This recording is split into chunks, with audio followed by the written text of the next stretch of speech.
The wind howled across the desert like a wounded animal, carrying the smell of dust and heat and something older, something untamed. After the sun had dipped low behind the red rocks, Bleeding its last light across the endless sand. The far distance, a lone wagon creaked its way over a dry ridge, its wooden wheels biting into the dirt road. The woman driving it sat stiffly, one hand on the reins, the other resting against the curve of her belly. Her dress was torn at the hem, her face streaked with dust, but her eyes, sharp, determined, and clouded with sorrow, did not waver from the horizon. She was a widow, though she had stopped saying that word aloud. It felt too heavy, too final. Her husband had died 3 months back when their small ranch was raided by outlaws. Since then, the world had become harder, the nights longer, and the child inside her, the only reminder that something good had once existed. She was heading west, toward a settlement she'd heard about in the next territory, a place where she could start again, raise her baby, maybe even find a trace of peace. But the desert was cruel, and she was alone. Her horse stumbled on a rock, snorted, then steadied. She murmured softly, patting its neck. The animal was tired, just like her, but they both kept moving. The night was creeping in, and with it came the cold, the kind that slipped under the skin and made the bones ache. She pulled her shawl tighter and tried not to think about the sounds that came after dark, the coyotes, the shifting sand, and the whisper of stories folks told about what lived beyond the mountains. When she saw the figure, she thought it was a mirage at first. The shape barely moved, lying half buried near a dry riverbed. Her first thought was to keep going. Trouble had a way of finding her lately, and she didn't have much left to give. But something stopped her. Maybe it was instinct, or the echo of her husband's voice in her memory, always urging her to help those who couldn't help themselves. She pulled the reins, stopping the wagon. For a long moment, she just sat there, heart thudding in her chest. The figure wasn't moving.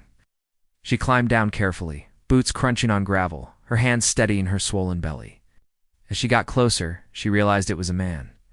His face was hidden under a hooded piece of cloth, his clothes torn, and his body streaked with blood and sand. His skin was darker than hers, his features sharp, unmistakable. Apache. Her breath caught. Every warning she'd ever heard about Apaches flashed through her mind. They were said to be ruthless warriors, killers of settlers, ghosts of the desert who took revenge for every drop of their spilled blood. But this man didn't look like a warrior now. He looked like someone on the edge of death. His chest rose shallowly, his lips cracked and dry. He was bleeding from a wound near his shoulder, maybe from a bullet. She looked around. The desert stretched empty in every direction. No campfires, no horses, no sign of anyone else. She knew what it meant, a man left behind, abandoned, maybe hunted. She swallowed hard. Part of her told her to walk away, leave him there and keep going before darkness swallowed her wagon whole. But another part, the same one that had nursed her husband through fever and buried him when his strength gave out, refused. She knelt beside him, brushing the sand from his face.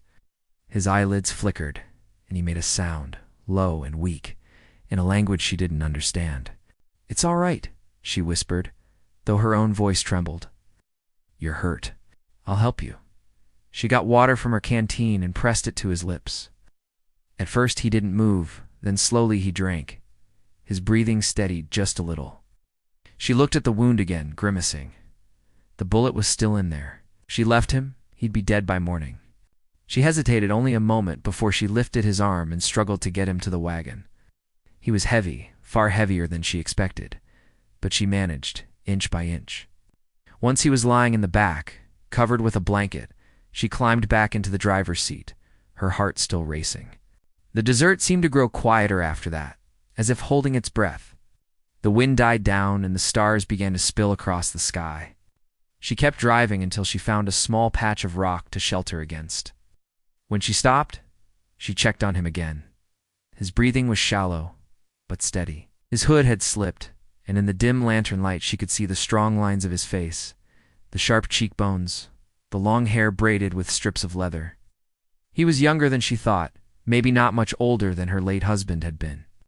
She found herself wondering who he was, what had happened to him, why he was out here alone. But she didn't ask. The desert didn't give answers easily, and the night was not kind to those who asked too much. She cleaned his wound with the little whiskey she had left and wrapped it as best she could.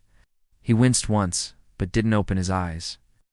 When she finally sat back, exhaustion crashed over her. Her hands were shaking, her throat dry. She leaned against the wagon wheel and stared at the stars until sleep took her. The sound of hooves woke her at dawn. For a second she thought it was a dream. Then she saw them 3 riders cresting the ridge, their figures dark against the morning sun. She froze. They were armed.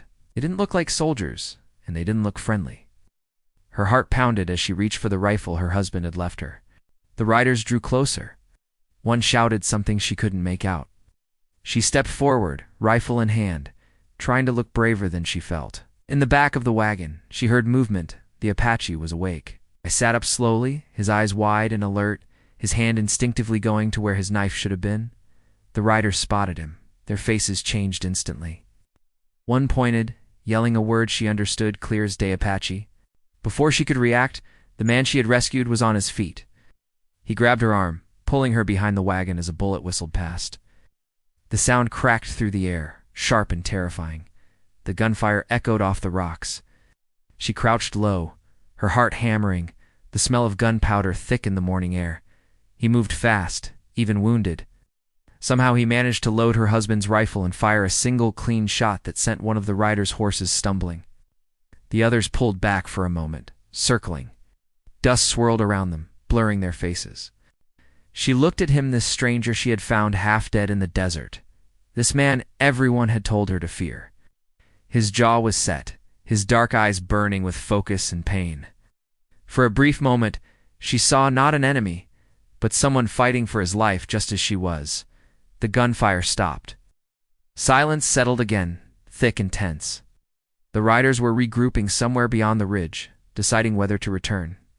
The woman could feel her pulse pounding in her ears. The Apache turned to her, breathing hard. "You should not have stopped," he said in a rough voice, his accent thick. "I couldn't leave you," she whispered. He looked at her long and searching, as if trying to understand. Then he shook his head, glancing toward the horizon. "They will come back." She knew he was right. She looked at the rising sun, at the endless stretch of desert ahead, and felt the weight of what she'd done. Saving him had changed everything. There would be no going back now, to her quiet plans, not to the life she thought she could rebuild.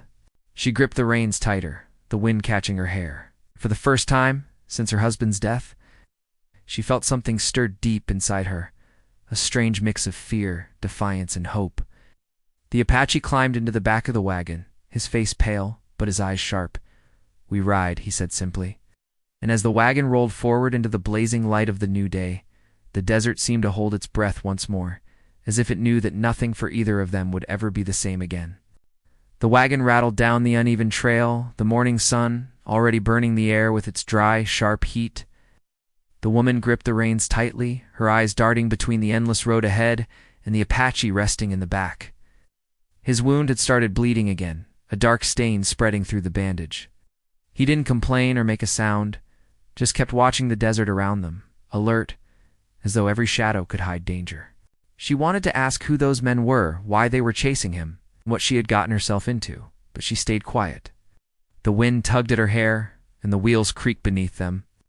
For a while, the only sound was the rhythmic beat of the horses' hooves and the soft groan of wood. After an hour or two, when the heat grew unbearable, she pulled the wagon toward a patch of shade under a cluster of jagged rocks. The horse stopped, snorting softly, grateful for rest. She climbed down, her boots sinking into the warm sand. Her back ached, her legs stiff, but she ignored the discomfort and went to check on her passenger. He had fallen asleep, his breathing uneven but steady. She watched him quietly for a moment, noticing the faint scars on his arms and the leather bracelets around his wrists, worn from years of use. Whoever he was, life hadn't been kind to him either. She fetched a canteen and gently poured a little water on his wound to clean it again. He flinched but didn't wake. When she turned away, her gaze drifted to the horizon. The desert stretched out in every direction, a sea of silence and danger. Somewhere beyond those rocks, the riders might still be following. The thought sent a shiver down her spine. She reached for her rifle, checking the chamber. Only 3 bullets left. Her husband had always said that the desert tested a person's heart before it tested their strength. She understood that now. Every mile since she buried him had been a battle against grief and fear. Now, with a stranger's life tied to hers, that battle had changed into something else, something she didn't yet understand. By noon, the Apache stirred. He sat up slowly, his hand pressed to his side. Sweat glistened on his forehead, but his eyes were clear again. "Should rest," she said softly, handing him water. He took it, drank carefully, then looked at her with cautious eyes. "You are alone," he said, his voice still rough, but stronger than before. She nodded. "My husband is gone. It's just me now." He looked away for a moment, the muscles in his jaw tightening. "The men who came this morning." "He will not stop," she swallowed. "Why were they after you?" He didn't answer right away. His gaze lingered on the desert as if searching for words in the wind. "They are not soldiers," he said finally. "They are hunters. They kill for reward. Someone paid them." "For you?" she asked quietly. He nodded once. "They think I carry something, a secret. But they do not understand." Her heart pounded faster. She wanted to ask more, but the tone in his voice warned her not to push. Didn't know whether to trust him, yet something about his calmness, even when wounded, made her feel he was telling the truth. They stayed in the shade until late afternoon. He used a piece of flint to light a small fire and warmed some dried meat he carried in a pouch at his side. She offered him a bit of bread and the last of her coffee. The silence between them wasn't awkward. It was watchful, filled with unspoken questions. At one point, she noticed him studying her hands, rough and calloused from ranch work. "You have worked the land," he said quietly. She nodded. "We had a small ranch near the river. Cattle, a few chickens, a patch of corn. The raiders came at night. They took everything. My husband tried to fight them off." Her voice faltered, and she looked away. "He didn't survive. He was silent for a long time, his eyes fixed on the flames." "You buried him yourself?" "I did," she whispered. "The ground was hard that day. The sky was full of dust. I remember thinking the world had stopped turning." He gave a slow nod, a flicker of understanding passing across his face. "Death leaves a mark that does not fade," he said. They didn't speak again for a while. When the sun began to set, painting the desert in gold and crimson, he stood and looked toward the west. "We cannot stay here," he said. "They will find our tracks." She glanced at the darkening horizon. "Do you know where we're going?" "There is a place," he said. "Mountains. Mountains beyond the dry river. If we reach them, they cannot follow with horses." She hesitated, then nodded. "Then we go." They traveled through the night, the air cooler now, the stars sharp and bright above them. Coyotes howled in the distance. Every sound made her tighten her grip on the reins. The Apache rode silently beside the wagon on foot for a while, scanning the shadows. Even injured, he moved with quiet strength, as if he belonged to the desert itself. Once, when the horse stumbled, she gasped, and he was there instantly, steadying the animal. His touch was sure, gentle. She caught his eyes for a moment, and in that silence, something passed between them. Wordless understanding that they were both survivors of worlds that had fallen apart. As dawn neared, they stopped again near a cluster of boulders. The Apache gathered a few dry branches and built another small fire, careful to shield it from view. She sat across from him, wrapping her shawl around her shoulders. "Tell me your name," she said quietly. He hesitated. "Names are power," he said. "In my people's way, we do not give them easily." She nodded slowly. "And tell me what I should call you." After a pause, he said, "They once called me Hawk." It suited him. There was a watchfulness in his eyes, a sharpness that never seemed to rest. "Hawk," she repeated softly. He looked at her and asked, "And you?" She hesitated too. "You can call me Ellen." He nodded once, and for the first time, a faint smile touched his lips. It vanished just as quickly, but she noticed it. As the morning stretched on, the sky turned pale and hot again. They shared what little food they had left. She began to realize how little she actually knew about the land ahead.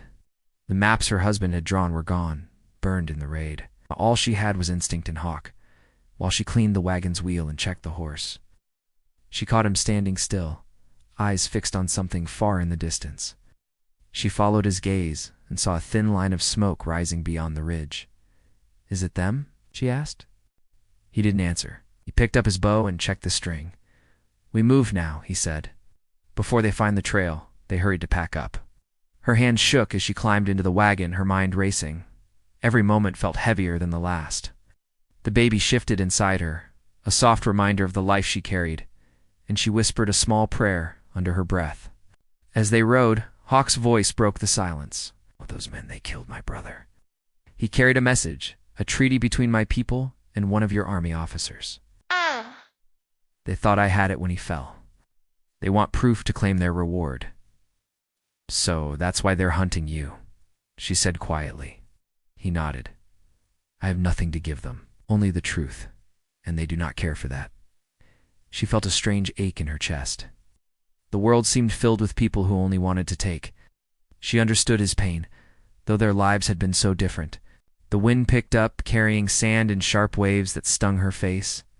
She could barely see ahead, and Hawk pulled his hood up to shield his eyes. "Storm is coming," he warned. "We must find shelter soon." They pushed on, the horse straining against the wind. The sky turned gray, swallowing the sun. The desert roared around them, wild and merciless. She coughed, her hand slipping on the reins. Then she felt Hawk's hand steadying her shoulder. "There," he shouted over the wind, pointing toward a dark shape ahead. Through the swirling dust, she saw it a rocky hollow, half hidden by sand. They guided the wagon toward it, fighting the wind until they finally reached shelter. Inside the narrow cave, it was cool and dark. The sound of the storm outside echoed like a heartbeat. She sank down, exhausted, the baby shifting again. Hawk knelt near the entrance, keeping watch. For a while they said nothing. The storm raged outside, the world reduced to sound and shadow. She studied his face in the flickering light of a small fire. There was something unreadable, their pain maybe, but also resolve.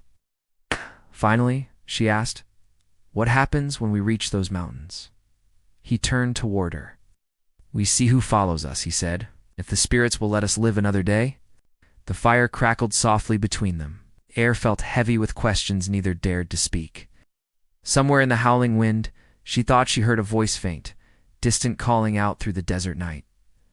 Hawk's hand tightened on his knife. He looked toward the entrance, his expression sharpening. "They found us," he whispered. And before she could speak, a shadow moved against the storm, tall and silent.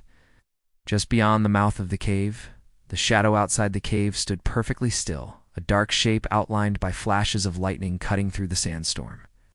The wind roared so loudly that for a moment she thought her mind was playing tricks on her. But when she saw Hawk's hand tighten around his knife and his body lower into a defensive stance, she knew it was real. Someone was out there. The woman clutched her shawl tighter, trying to quiet her breathing. The storm screamed through the desert, but between the gusts of wind, she could hear faint footsteps crunching against the gravel.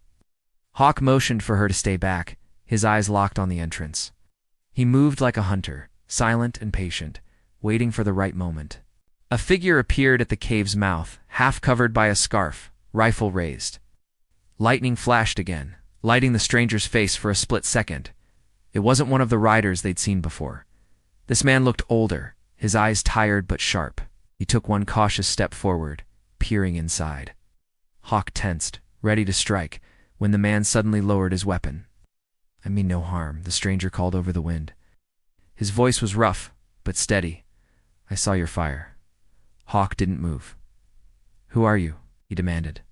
"Name's Thompson," the man said. "Was tracking the storm, looking for my horse. We spooked and ran off when the wind hit." Ellen studied his face, searching for any sign of deceit. His clothes were torn from travel, and his boots were coated in dust. He looked weary but not dangerous. Still, she didn't trust him yet. "You shouldn't be out here alone," she said cautiously. "It's not safe." He gave a small laugh.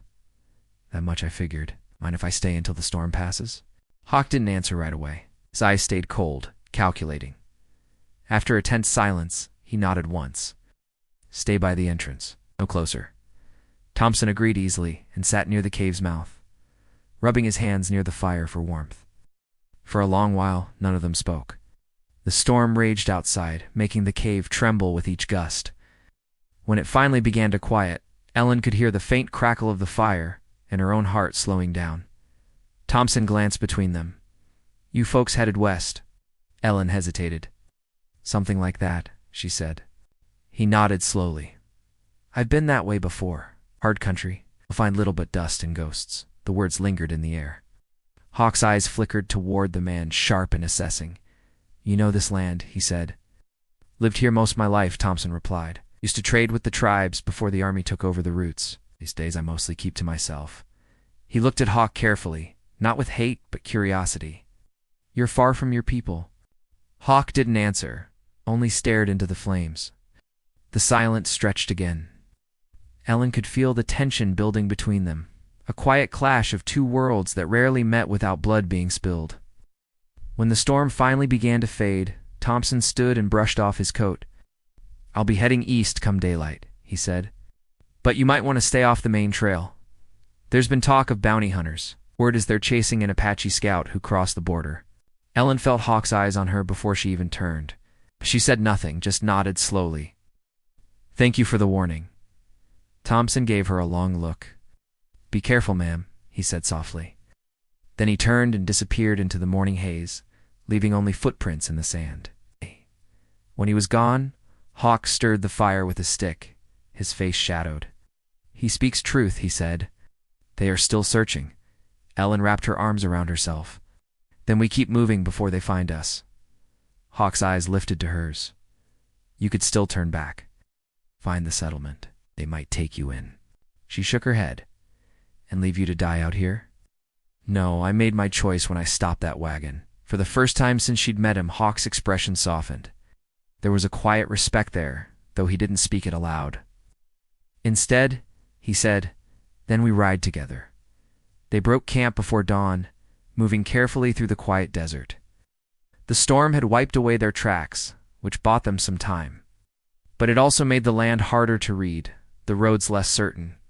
As the day wore on, Ellen began to notice things she hadn't before. Hawk moved with purpose, but sometimes his gaze drifted toward the horizon, as if searching for something unseen. When she asked, he said only that he was following the wind. She didn't understand what he meant, but somehow it felt like he did. They found a shallow canyon by midday and stopped for water. As Hawk scouted ahead, Ellen sat near the stream, her reflection rippling in the muddy water. Her belly had grown heavy, the child restless within her. She spoke softly, more to herself than anyone else. "You're going to be born into a world that doesn't make much sense." When Hawk returned, he said, "Tracks ahead. Horsemen, 4, maybe 5. We must move soon. Are they close?" Close enough," he replied. She stood, tightening the reins. "Ack! Then we go."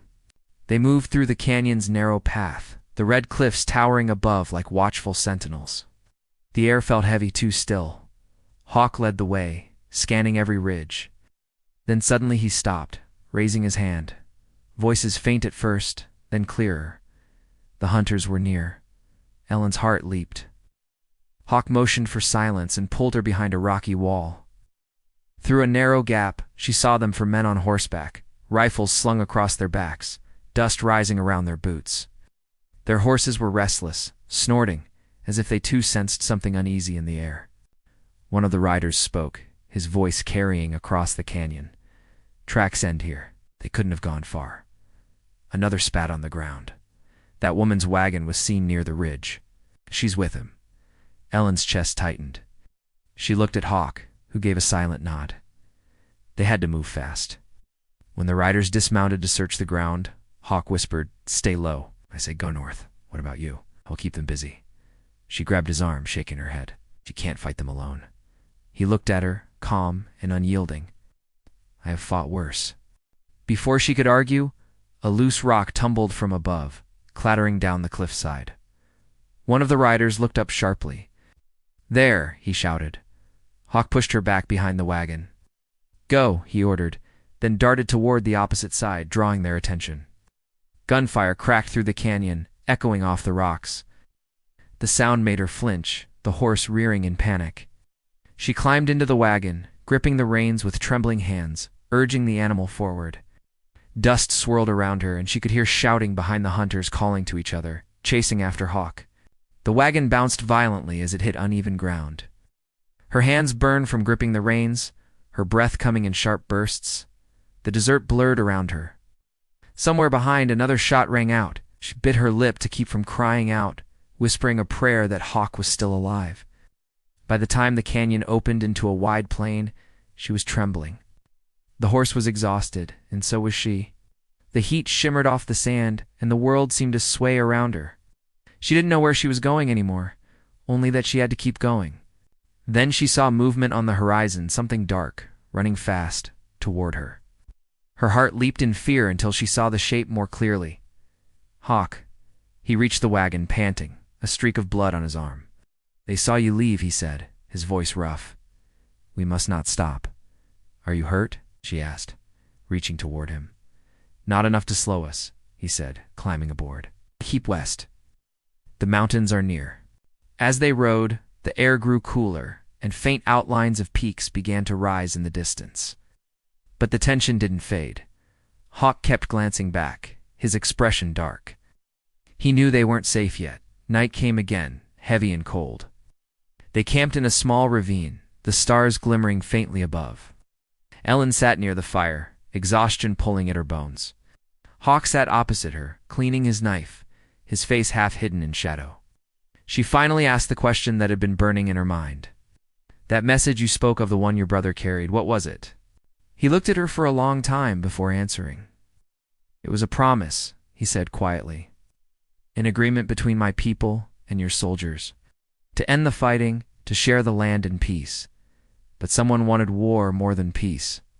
They killed him to bury the truth." She felt a chill pass through her. "And you think they'll kill you for it too?" He nodded. "They already tried." The fire crackled softly. For a moment, she saw beyond the danger, the grief behind his eyes, the burden he carried. "You didn't just lose your brother," she said. "You lost your home." He didn't answer, but she could see it was true. The wind shifted, carrying the scent of smoke. Hawk looked up suddenly, his eyes narrowing. "They're close again," he whispered. Ellen turned toward the dark horizon, where a faint orange glow flickered against the black sky. It wasn't the moon. It was fire.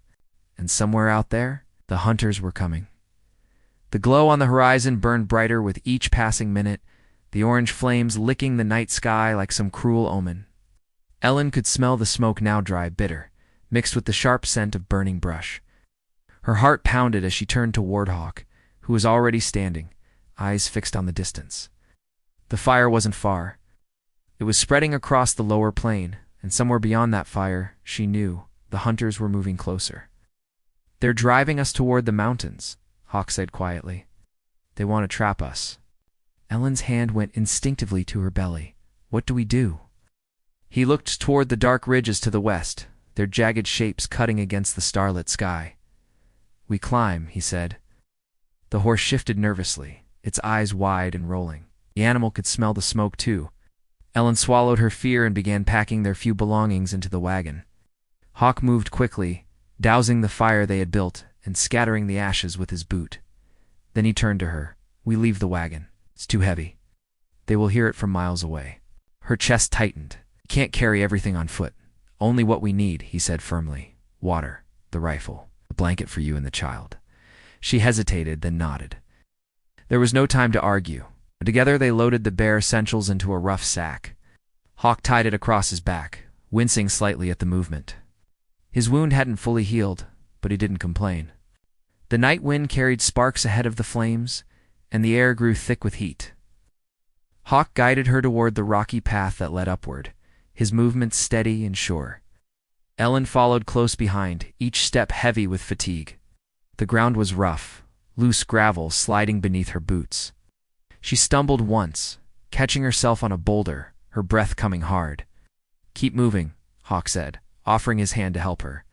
His voice was calm, but there was an urgency beneath it. "They are not far." She nodded, pushing herself forward. Her body ached, her back tight with pain, but she didn't stop.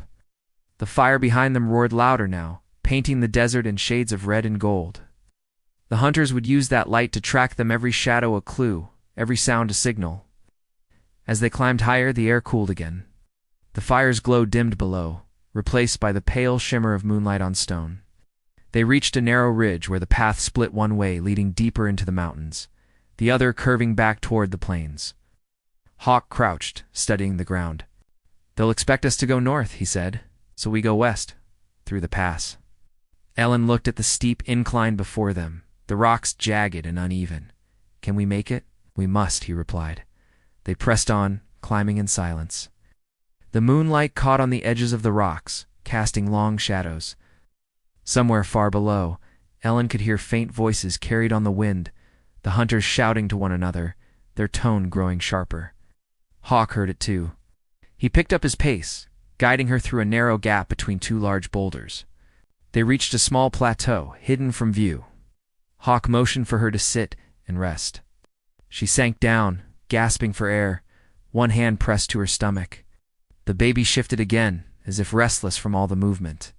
She whispered softly, trying to calm both herself and the life inside her. Hawk stood at the edge, scanning the dark valley below. The glow of torches flickered in the distance. "They are splitting up," he said, "to heading this way, to circling to cut us off." Ellen felt a wave of dread wash over her. "Can we lose them?" "If the night stays dark enough, maybe," he said. "But we must move again soon." She nodded, though her legs trembled. The journey had taken everything out of her, but fear kept her going. Fear for her child. Fear for the man who had already risked his life to save hers. When they began climbing again, the path narrowed dangerously. The rocks beneath their feet crumbled at every step.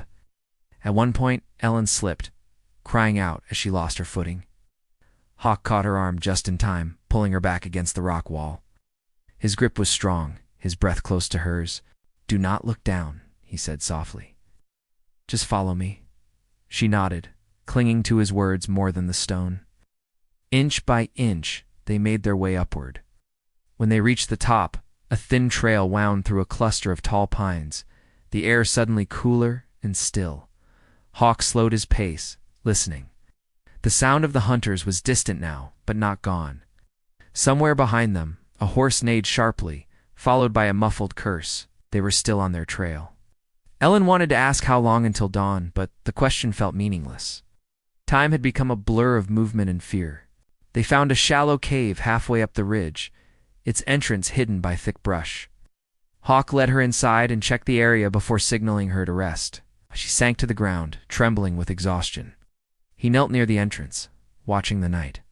The silence between them felt heavy, filled with things neither of them could say. Finally, Ellen broke it. "If we reach the mountains," she said softly, "what then?" Hawk didn't turn. "Then I find the one who can finish what my brother started, the man who still carries the truth." "You mean the treaty?" she asked. "Yes," he said.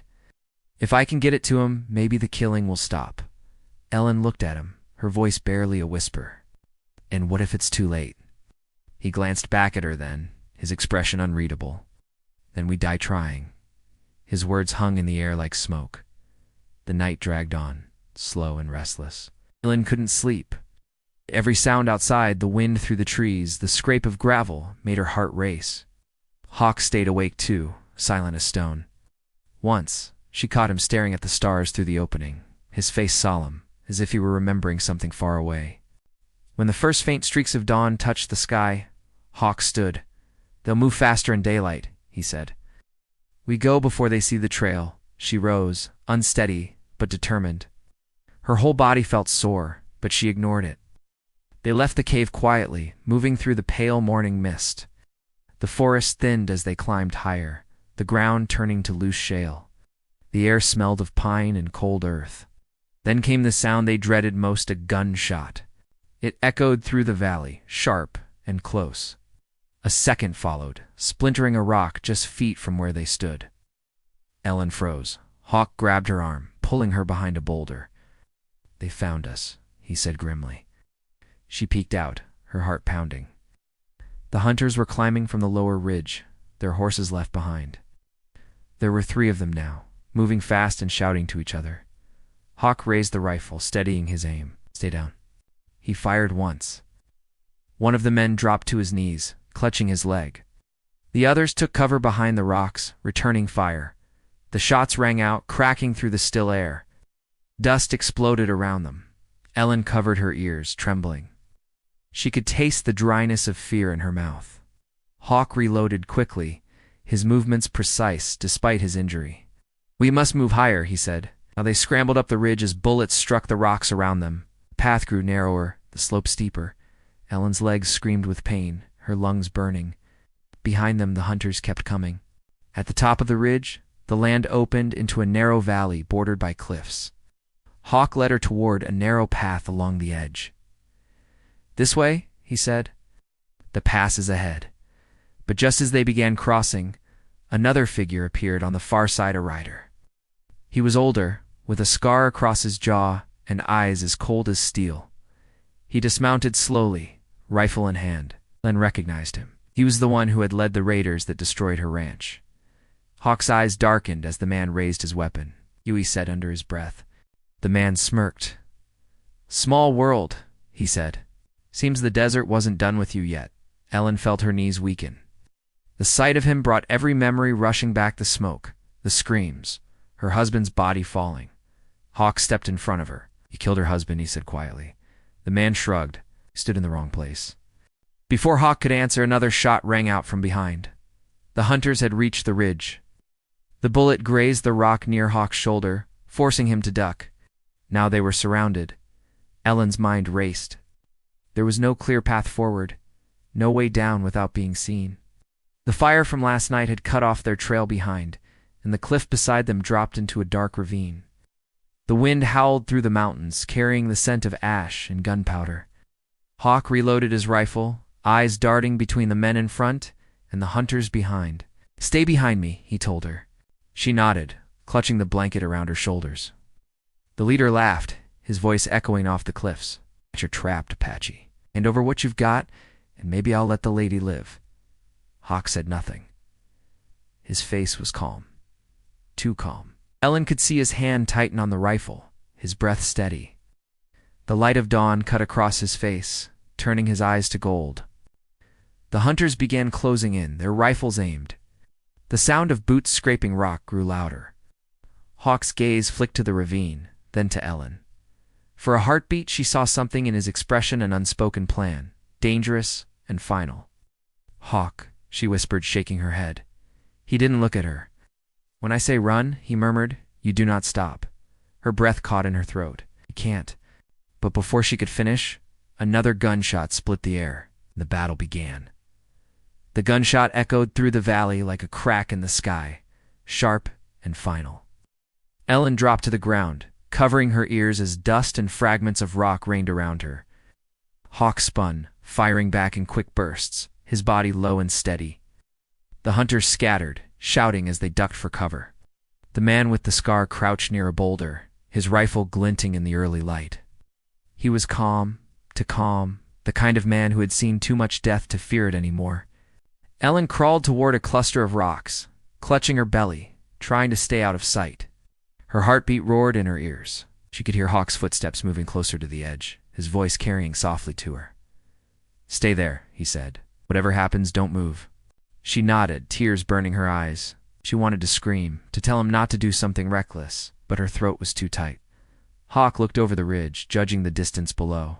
The ravine was deep, but there was a narrow slope leading into a stream that cut through the rocks. It wasn't safe, but it was their only chance.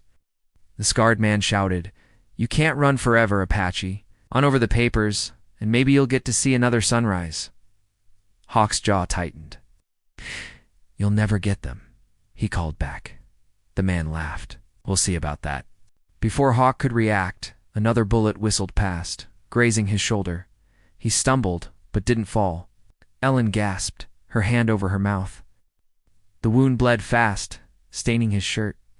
Still, he kept his aim steady, firing a shot that struck the ground near the scarred man's feet, forcing him back. Then Hawk turned to her. "Now," he said firmly. "Run." Ellen hesitated. "What about you? Go?" he said. "I'll find you." There was something in his tone that told her he might not. But she couldn't argue. She turned and ran toward the slope, the sound of gunfire chasing her like thunder. Rocks shifted beneath her feet as she slid down, half running, half falling. Her knees scraped against stone, but she didn't stop. The stream below shimmered faintly in the morning light. She stumbled into it, the cold water biting her skin, and looked back up the ridge. Hawk was still there, holding off the hunters. One of them tried to circle behind him, but Hawk turned and struck first, his movements sharp and fast. The last shot she heard came from the scarred man. It echoed once, then silence. Ellen froze, staring up at the ridge, her breath caught in her chest. For a long moment, nothing moved. Then, from the haze of dust, she saw him hawk-staggering toward the edge. His hand clutched his side, his body swaying, but his eyes found her. He gave a small nod as if to say everything was all right. Then he disappeared over the slope, sliding down toward her. She ran to meet him, her feet splashing through the stream. When he reached her, he was pale and bleeding, but alive. She caught him before he fell, lowering him onto the rocks. "We made it," she whispered, her voice trembling. Hawk smiled faintly. For now, they stayed there until the sun rose fully, its light spilling over the mountains, washing away the shadows. The hunters didn't follow. Whether they were dead or had given up, Ellen didn't know. All she cared about was that the silence meant safety, at least for the moment. By midday, they found a narrow trail that wound deeper into the mountains. Hawk's strength was fading, but he kept walking. Ellen helped him as best she could, supporting his weight with her shoulder. The world around them seemed quiet now, almost peaceful. Danger felt far behind, though the memory of it still lingered in every breath. When they reached a small clearing near a stream, Hawk finally stopped. "Here," he said softly. "We rest here." Ellen helped him sit, then knelt beside him. His wound looked worse now, the blood seeping through his shirt. She tore a piece of cloth from her dress and pressed it against the cut, trying to slow the bleeding. "You saved me," she whispered. Hawk shook his head slightly. "No, you saved yourself." She looked at him, tears welling in her eyes. "You could have left me back there. I told you once," he said, his voice low but steady. "A life worth saving doesn't need a reason." She didn't know how to answer that, so she stayed quiet. The sound of the stream filled the silence between them. For a moment, it felt like time had stopped. As evening approached, the light softened, turning golden as it filtered through the trees. Ellen sat beside Hawk, her hand resting on his arm. His breathing was shallow, but his eyes were open, watching the sky. "Will they keep chasing us?" she asked. "Not if the truth finds them first," he said. "The papers are safe now." She frowned. "What do they even say?" He reached into his pocket and pulled out a small folded paper, its edges torn and stained. "A promise," he said quietly. "Proof that the land they took never belonged to them." That peace was offered, but greed answered instead.